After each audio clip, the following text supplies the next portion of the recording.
So today's question, why do Western countries always get to be the main character in world history?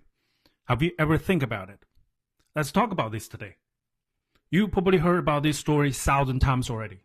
Civilization began in ancient Greece and Rome. Everything modern somehow started in Europe. You think about this.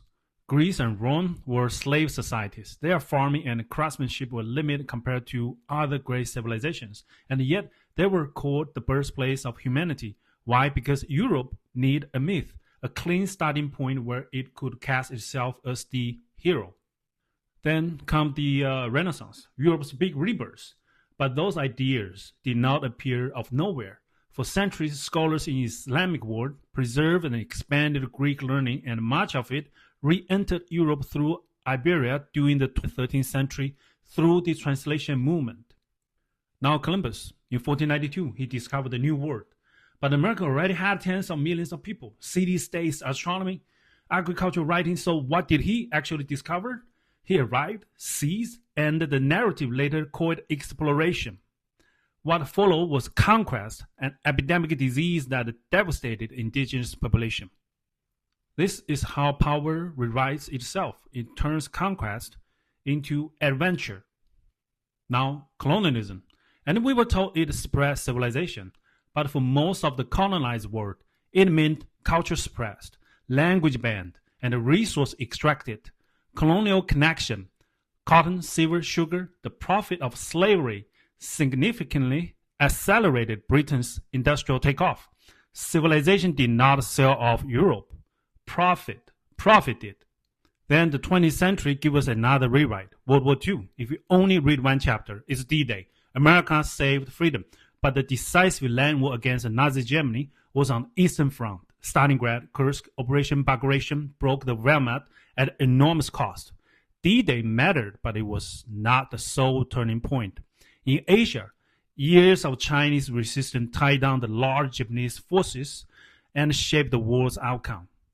Here's where it gets interesting. It's not about a history book. It's about how people are taught to see the world right now. Hollywood, media, even universities often center Western life as default. Often, other culture become a decoration. How many of you have a Buddha's head sculpture in your backyard? Yoga turns into fitness. Meditation becomes a wellness product. The spiritual meanings get stripped out and become a product and resold. Science get the same treatment. We were told that it was born in the West, but mathematics and numerals came to Europe from India.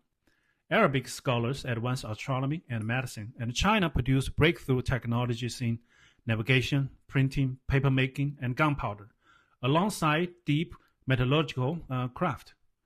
Science is not Western, it's human.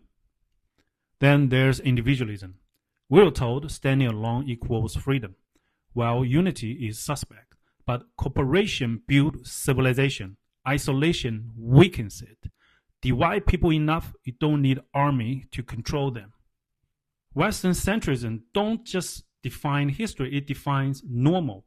Who gets credit, whose voice counts, whose culture goes invisible.